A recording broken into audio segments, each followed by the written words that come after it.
Ano ang kalahati ng 14? 14. Ano ang kalahati ng 14? 7. 7. Pangalawang tanong. Sinong babae ang kauna-unahang naging presidente ng Pilipinas? Babae. Nakuha mo tayo yung tatlong sagot, sa'yo na tong pera dito.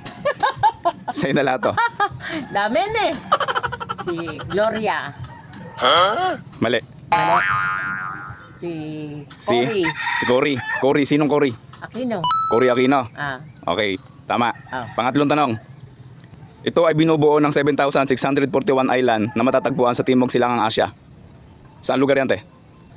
Pag tama ang sagot mo, te, tatlo, sa'yo na to. Ito ay binubuo ng 7,641 island na matatagpuan sa Timog Silangang Asya. Saan lugar yan, te? Japan. Ha? Japan. Japan? Mali. Mali.